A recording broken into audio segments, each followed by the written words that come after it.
শক্তি বা যুবসাথী প্রকল্প নিয়ে এই মুহূর্তে খুবই গুরুত্বপূর্ণ খবর। যারা অন্নপূর্ণা ভান্ডারের টাকা পাচ্ছেন তারা যুবশক্তি প্রকল্পের ৩০০০ টাকা পাবেন কিনা, যারা কৃষক বন্ধু প্রকল্পের সুবিধা পাচ্ছেন তারা যুবশক্তি প্রকল্পের ৩০০০ টাকা পাবেন কিনা, এ নিয়ে একেবারে সরকারিভাবে একটি সম্পূর্ণ নতুন আপডেট জানানো হয়েছে, যা আজকের এই ভিডিওতে জানাতে চলেছি। কোন কোন প্রকল্পের সুবিধা পাওয়ার সত্ত্বেও আপনারা যুবশক্তি প্রকল্পের ৩০০০ টাকা পাবেন, যুবশক্তি প্রকল্প থেকে কারা ৩০০০ কারা ৩০০০-এর কম টাকা পাবেন এবং কবে থেকে আবেদন শুরু হচ্ছে, এ নিয়ে আরেকটি নতুন বড় আপডেট চলে এসেছে। এই সকল বিষয় নিয়ে সরকারের তরফে একেবারে সম্পূর্ণ নতুন আপডেট দিয়ে জানানো হয়েছে। সমস্ত আপডেট এক এক করে আজকের এই ভিডিওতে জানাবো, তাই ভিডিওটি অত্যন্ত গুরুত্বপূর্ণ হতে চলেছে।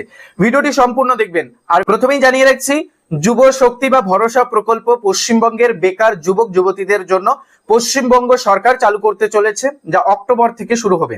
এখন প্রশ্ন হচ্ছে, যারা অন্নপূর্ণা ভান্ডারের সুবিধা পাচ্ছেন তারা এই টাকা পাবেন কিনা এবং যারা কৃষক বন্ধু প্রকল্পের সুবিধা পাচ্ছেন তারা এই টাকা পাবেন কিনা, এই বিষয়টি নিয়ে একেবারে সরাসরি আপনাদের একটি আপডেট দেখাচ্ছি। সাইডেই আপনারা দেখতেই পাচ্ছেন লেখা রয়েছে 21 থেকে 45 বছর বয়সী যোগ্য শিক্ষিত বেকার যুবকদের মাসিক ভাতা দেওয়ার উদ্দেশ্যে অক্টোবর 2026 থেকে ভরসা কর্মসূচি চালু করা হবে। অর্থাৎ এই যুবশক্তি বা যুবসাথী প্রকল্প চালু করা হচ্ছে অক্টোবর 2026 থেকেই নতুন আবেদনপত্র জমা নেওয়া শুরু হবে।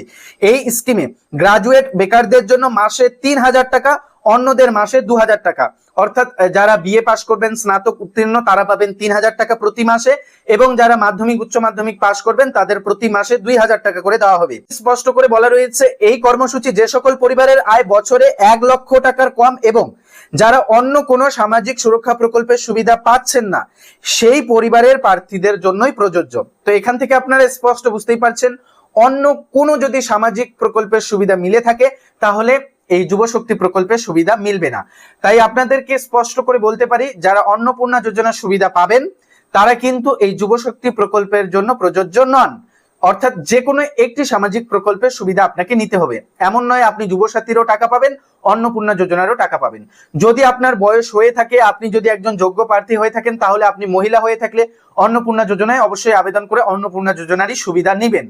আর যদি আপনার বয়স না হয়ে থাকে, 21 থেকে 45 বছরের মধ্যে যদি আপনার বয়স হয়ে থাকে, তাহলে আপনি যুবশক্তি প্রকল্পে নির্দ্বিধায় আবেদন করতে পারবেন, যারা অন্নপূর্ণা ভান্ডারে আবেদন করতে পারেননি। আরেকটি বিষয়, যারা কৃষক বন্ধু প্রকল্পের সুবিধা পাবেন তারা কি যুবশক্তি প্রকল্পের টাকা পাবেন? তো দেখুন, ইতিমধ্যেই রাজ্য জুড়ে কৃষক বন্ধু প্রকল্পের ভেরিফিকেশন চলছে। উপভোক্তাদের আবারও একবার যাচাই করে দেখা হচ্ছে যে উপভোক্তারা কৃষক বন্ধু প্রকল্পের সুবিধা পাচ্ছে তারা আদতে যোগ্য কৃষক কিনা তা কিন্তু একবার ভেরিফাই করে দেখা হচ্ছে। তাই ভেরিফিকেশনের পর কৃষক বন্ধু প্রকল্পেরও টাকা ছাড়া হবে, এমনটাই জানানো হয়েছে। জুলাই মাসের 30 তারিখ পর্যন্ত কৃষক বন্ধু প্রকল্পের ভেরিফিকেশনের কাজটি চলবে। আর অক্টোবর থেকে কিন্তু যে যুবশক্তি প্রকল্পের আবেদন তা কিন্তু শুরু হয়ে যাবে। তবে এই বিষয়টি এখনো স্পষ্ট করে বলা যাচ্ছে না যে কৃষক বন্ধু প্রকল্পের সুবিধা পেলে যুবশক্তি প্রকল্পের সুবিধা পাওয়া যাবে কি যাবে না, এ বিষয়ে আপাতত কোনো খবর আসেনি। তাছাড়াও আপনারা যদি দেখেন, কৃষক বন্ধু প্রকল্পে আপনারা বছরে মূলত 10,000 টাকা পেয়ে থাকেন একজন কৃষক সর্বোচ্চ।